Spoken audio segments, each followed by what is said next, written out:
Hi guys, this is an update on the GAW that I'm running and just a general chat and update about how things are going. First of all, the housekeeping, and I'm smoking my favourite Savinelli pipe with that lovely work on it. It's a pleasure to hold and a pleasure to smoke is this pipe. It just seems to have me and this pipe sort of are quite happy together. And in it I'm smoking Esoterica Ramsgate, which is a nice little blend. It's got a licoricey taste, but the main thing about it for me is that it smokes like a dream.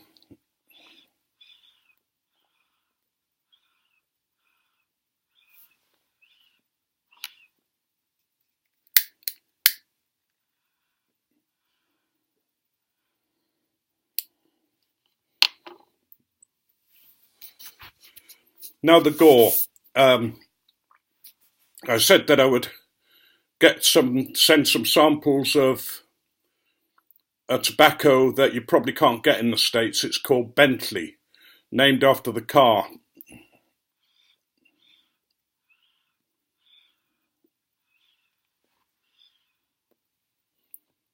Well, it turns out you won't be able to get it in England much longer. It's just gone discontinued. But today I managed to get the last three varieties that I wanted to get. So you will be getting the 6 that I intended, and I might put something else with it. I just want to say about some of the people who have put in and sort of sent me videos for the GAW. I've been moved more than you can imagine by your bravery, by your openness, and by your honesty, and by some of the more difficult things that you've shared with me. And I know from something that somebody said to me that other people have found your posts helpful to them. So I want to thank you for that. And after I've drawn the GAW, I'll share with you why I posted it and talk a little bit about my worst experience emotionally. But keep the videos coming if you haven't already filled it in. I'm hoping to do the draw at the end of October, but we have a pipe fair in Nottingham on the 29th, and I'm staying overnight there and driving back the next day. If I get back okay and in good time, then I'll do the draw. If not, I'll do it in the 1st of November or as near as I can. So be aware that that's going to happen. Be gentle with me if I'm a bit late. Some of you may have noticed that I haven't posted much recently, and at least one member will have noticed that the responses that I've given to posts haven't been necessarily on top form, and I'm sorry for that, but I've been going through a rough time recently, and it's very difficult to sometimes react the way you should react.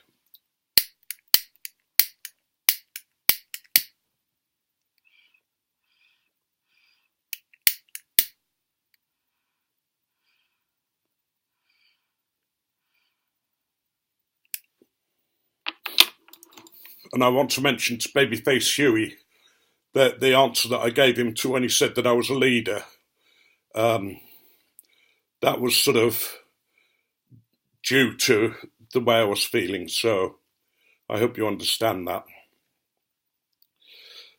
Today we've been to get Carolyn measured for a chair that we're having made. she really needs a special chair measured for her. It's going to be a lovely chair, and it's going to be a lovely price, but that's okay. And she's managing quite well, despite the regular bouts of vomiting that she has during the week. Sometimes once or twice a week on different days, but that's part of the drugs she's taking, part of the medication and that kind of thing.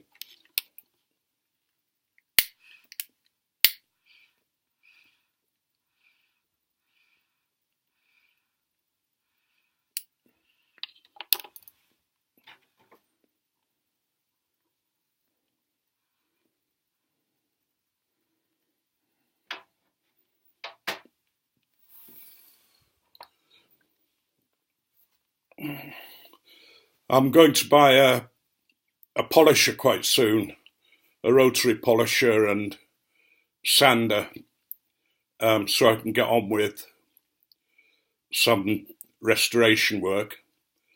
And what I've been doing recently is drilling holes in the bottom of the set of pans that we had that we were getting rid of, and I'm planting them with flowers and putting them on a pan stand in the front garden. So when I've done that, I'll take a picture of it, maybe a little video of it, and show you what it looks like.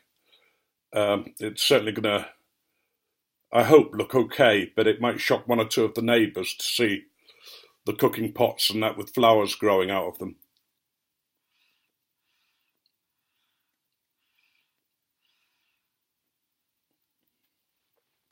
One of the nice things about this blend is, as I say, how easy it is to smoke and how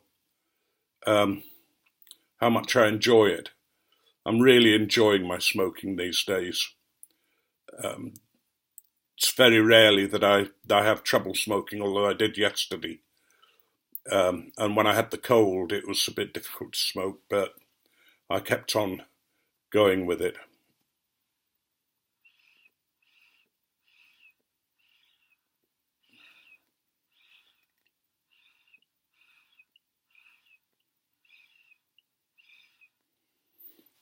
A friend of mine reminded me of a time before I got married when I was running around with the wrong crowd. I was actually a member of a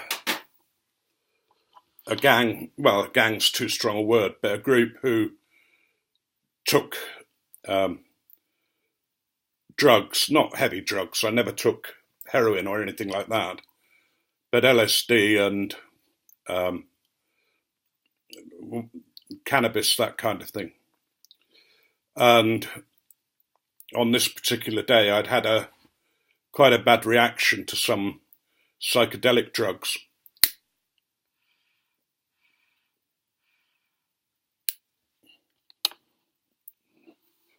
And I fell in love with a bus in Ilkley. And my friends had to drive me around following this bus because I thought it was so beautiful.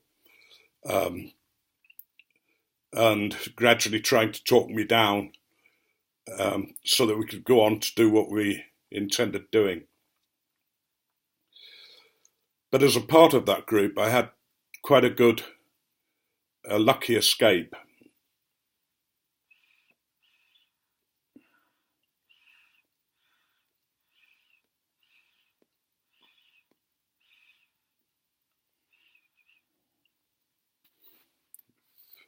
I was quite young and fairly immature, I think. And it was a group consisted mainly of gay lads. And I always prided myself on having a poker face, that didn't show any expression. Until one of the lads said, what we really like about you is your face is always changing.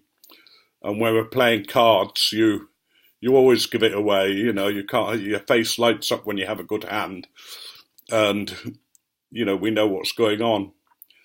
But we were in one of the guys' flats one day and we got raided by the police,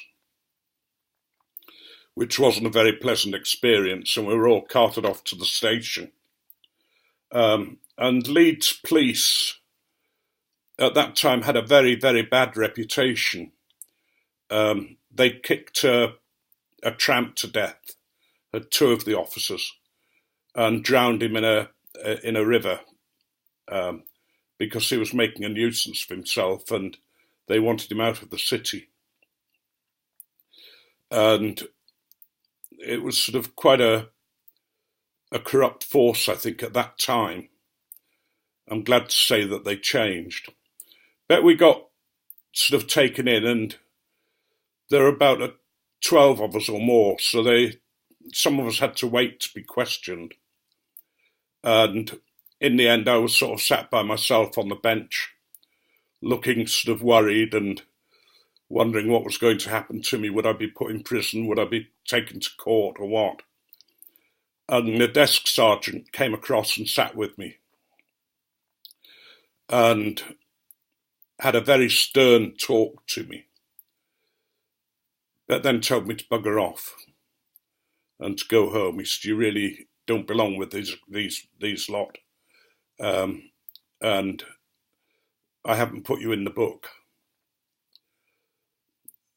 Presumably, if anybody had found out, he'd have got reprimanded, I don't know. But he felt that I'd benefit from going, from not being charged. And he'd sort of given me a hard talking to, which he considered was a caution. But the detective who arrested some of the other guys was a detective called Detective Inspector Smith. And when I married Carolyn, she was going through a period at one time of extreme pain. There was something wrong with the bowels, and she was in agony, and I rang the doctor, and one of the local doctors came, and he had a box of pethidine, which you inject to stop the pain. And he didn't inject Carolyn, but sort of said, "We've got this. I'll give you the box of pethidine, and then if we need to, we can give you an injection." And the next day, he came back to see how she was, and she was a lot better.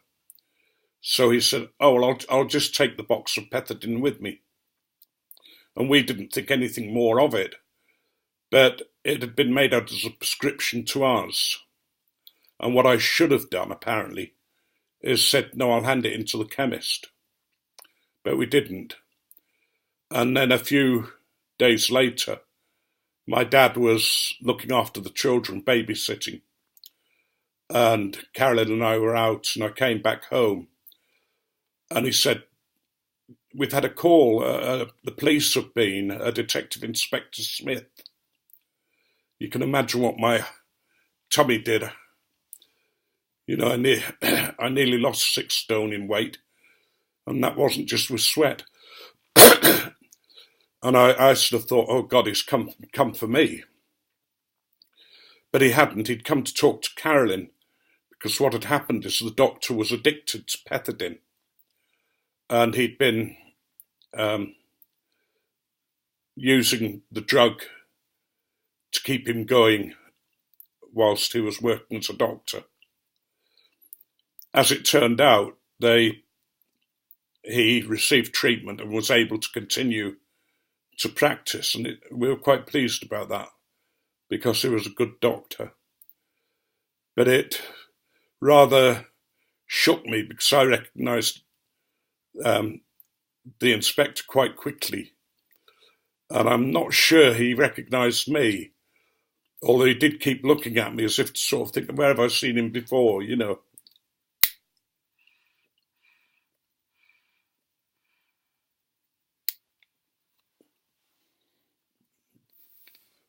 But the group that I belonged to then split up, what had happened is I'd gone to see how they were getting on, and the Vietnam War was over. And two of them had been draft dodgers and had come over to England, and they were going back to the States. And two others were starting at a college in London on the Monday. And the other one said, well, I'm going to go to Kathmandu. I've always wanted to go, and that's what I'm going to do. So it rather left me without my supplies of drugs, and it turned out to be the best thing that happened, because I didn't look for anybody else to sort of give me any LSD or cannabis. I mean, what I used to smoke was actually cannabis resin, which was from the Golden Triangle. It was rather nastily referred to as Paki Black, meaning Pakistani. At that time, England was quite racist, and I think it still is, as much as ever. But it all turned out right. I'm going to finish with a joke, and I'm sorry to have rambled on, but I thought you might like to hear that I haven't always been a good boy. I've been a very, very lucky boy throughout the whole of my life. And whenever I see anybody who's in trouble, I think there, but for the grace of God, go I. You know, it could have so easily have been me.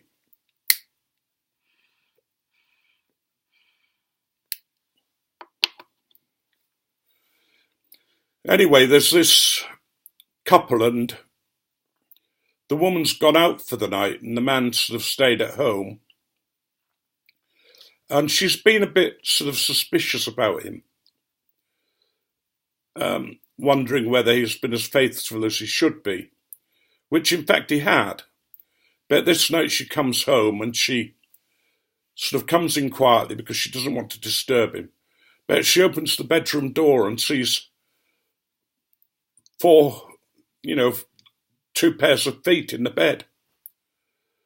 So her heart takes a leap and she quietly reaches under the bed and gets the baseball bat that they had there, just in case anybody broke in.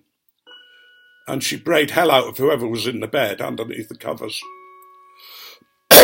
and then decided to go get herself a drink. And she goes into the kitchen, and there's her husband sat at the table with a cup of coffee. So he said, "Oh dear, I'm glad you've come home. Your parents called. And rather than put them in the spare room in that awful bed, I said they could use our bed. But you'll probably see them in the morning."